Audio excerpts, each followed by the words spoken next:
Mensagem dia 23/11/1997. A ti é dado todo o conhecimento dos meus santos mistérios pela tua humildade. O intelectual se põe a saber da verdade pelo que estudou como geometria, astronomia, curso superior ou também doutorado em teologia, etc. Mas a parte que me toca jamais irá descobrir, pois esse mistério só cabe a mim e não a ele por ser conhecedor através dos seus estudos.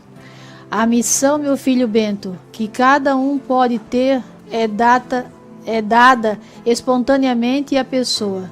Só que, infelizmente, os intelectuais querem ser os mais sábios da face da terra. Porém, quando chega a querer ser descobridor disso ou daquilo, fazendo-se importante diante de mim, tiro-lhe de suas mãos o que me pediu por ser orgulhoso, invejoso ou desonesto e por pisar em cima dos mais fracos, como no teu caso, meu filho, por seres um simples homem e que já tens escrito milhões de palavras em tão pouco tempo. A filosofia desse que se diz fulano de tal é totalmente frustrada por enganar os pequeninos, querendo mudar o que a Bíblia diz. É aí que entra a palavra que mandei escrever. Ai daqueles que tirarem um só tio das minhas palavras. Severamente castigados serão todos. Teólogo, que não faças o que não deves, que sejas obedientes, e não conhecedor da verdade. Diante de mim, se desobedeceres, serás o menor de todos. Jesus. A mensagem especialmente aos teólogos, aos sacerdotes, aos bispos, aos padres. E Jesus fala aqui: a ti é dado todo o conhecimento dos meus santos mistérios pela tua humildade. Jesus revelou tudo ao profeta, porque ele era humilde. A pessoa humilde não é que anda com roupa rasgada, que anda se arrastando no chão. A pessoa humilde é a pessoa que obedece, reconhece o seu nada e obedece a Deus, a lei de Deus, os mandamentos de Deus. E é por isso, a ti é dado todo o conhecimento dos meus santos mistérios pela tua humildade. A filosofia desse que se diz fulano de tal é totalmente frustrada por enganar os pequeninos, querendo mudar o que a Bíblia diz. O que eles estão fazendo hoje, a maioria, infelizmente. Tem muito sacerdote que é tradicional, é devoto, é fervoroso, é fiel a Deus, mas a maioria está mudando o que a Bíblia diz. É aí que entra a palavra que mandei escrever. Ai daqueles que tirarem um só tio das minhas palavras. Severamente castigados serão todos. Muitos xingaram o profeta, chamaram ele de herege. Ele mesmo faleceu aqui e não teve um sacerdote na época para fazer a missa de corpo presente. Alguns se ofereceram, mas antes já tinham traído. Por isso a gente não aceitou. Teólogo, que não faças o que não deves, que sejas obediente e não conhecedor da verdade. Diante de mim, é Deus que está falando. Diante de mim, se desobedeceres, serás o menor de todos. Muitos, com certeza, riem dessas mensagens. Mandam jogar fora, botar fogo. Mas a verdade é uma só, e a verdade vai vencer. Não acreditam nas mensagens porque era um fulano, era uma pessoa simples, sem estudo. Não era um sacerdote, não era um bispo, não era ninguém. Não acredito nessas mensagens. Deus é bom, Deus é misericordioso, na hora Ele perdoa tudo.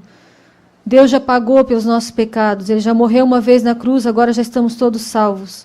Não é isso que diz as mensagens. Mas a mensagem vocês não acreditam. Então, na Sagrada Escritura, ainda acreditam na Sagrada Escritura? Se não acreditam mais nem na Sagrada Escritura, então a sua vida não vale mais nada. Porque sem Deus não somos nada. Olha o que São Paulo escreveu aos Hebreus, capítulo 10, versículo 26. ao 31. Castigo da apostasia. Presta atenção, isso aqui não foi o pai que escreveu, mas foi um homem simples também, São Paulo, aos Hebreus. Depois de termos recebido o conhecimento da verdade, se a abandonarmos voluntariamente, já não haverá sacrifício para expiar esse pecado. Só teremos que esperar um juízo tremendo e o fogo ardente que há de devorar os rebeldes. Se alguém transgredir a lei de Moisés, e isso provado com 2 ou 3 testemunhas, deverá ser morto sem misericórdia. Quanto pior castigo julgais que merece quem calcar aos pés o Filho de Deus? Profanar o sangue da aliança em que foi santificado e ultrajar o Espírito Santo. Era só isso que o pai pedia. Era só isso que Deus pedia através do profeta. Não pisem no meu santo corpo. Não profanem o templo de Deus. Era só isso que ele pedia. Quanto pior castigo julgais que merece quem calcar aos pés o Filho de Deus. O que é o Santíssimo Sacramento? É o Filho de Deus. Profanar o sangue da aliança. Estão profanando o templo de Deus. Ultrajar o Espírito Santo, autor da graça. O que o Espírito Santo fez nesses 2000 anos de cristianismo? Ele iluminou os profetas, os santos, os mártires. Eles morreram para não ofender a Deus. Sofreram terríveis tormentos para não adorar outros deuses, para não se prostrar perante outros deuses. E o que estão fazendo agora? Ecumenismo, colocando outros deuses dentro do templo santo. Isso é profanação. Isso é profanar, é ultrajar o Espírito Santo, que santificou todos os mártires e os profetas. Pois bem sabemos quem é que disse: minha é a vingança, eu a exercerei, e ainda, o Senhor julgará o seu povo. É horrendo cair nas mãos de Deus vivo. Isso aqui não é mensagem do profeta, isso aqui é a Sagrada Escritura. Aquele que pisar, calcar aos pés o Filho de Deus, aquele que profanar o sangue da aliança, aquele que ultrajar o Espírito Santo, autor da graça, é horrendo cair nas mãos de Deus. Muitas pessoas conhecem a mensagem de Nossa Senhora em Akita, no Japão. Ela já anunciava que os padres iam fazer, que ia acontecer com a igreja. E quando começou esse sínodo, a vidente recebeu mais uma mensagem, mais um aviso. O anjo falou para ela: vistam-se de cinzas, rezem um rosário de penitência, porque Deus vai castigar o mundo. Vai castigar o mundo porque profanaram, calcaram aos pés o Filho de Deus, profanaram o templo santo, adoraram outros deuses, desprezaram o profeta, o último profeta que Deus enviou, o último sinal aqui na terra, com a palavra Deus, com a santa face de Jesus. Ele que só pedia respeito na igreja, foi chamado de herege e foi desprezado até o último dia de sua vida, aqui na terra. Agora não tem mais volta.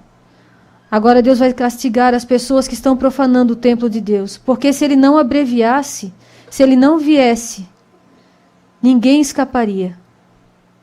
Ninguém se salvaria. Porque eles destruiriam toda a fé do povo. A maioria eles já conseguiram. Tiraram a maioria da fé das pessoas. Tudo vale. Todos vão se salvar, todos vão para o céu. Não existe inferno. O diabo não existe, é uma lenda. É só para assustar as crianças. Tiraram a fé do povo. Então Deus abreviou esse tempo.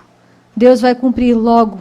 E a Nossa Senhora em Akita ela pede, através do anjo: vistam-se de cinzas, rezem um rosário penitente, porque o que Deus vai enviar é pior do que o dilúvio. Não acreditam nas mensagens que o profeta recebeu? A mensagem de Akita foi aprovada pela igreja. É uma verdade de fé que deve ser divulgada e respeitada. Olha o que a Nossa Senhora pede. Revistam-se de cinzas, façam penitência, rezem o rosário, porque Deus vai castigar o mundo.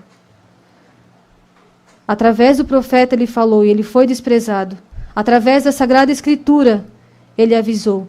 Aqueles que desprezarem o Espírito Santo, ultrajarem o Espírito Santo, calcarem aos pés a Deus, o Filho de Deus, que está no Santíssimo Sacramento, profanar o sangue de Deus, que está no Templo Santo, esses é horrendo cair nas mãos de Deus vivo. É horrível esse castigo. Acordem, voltem para Deus enquanto é tempo. Voltem para Deus enquanto é tempo.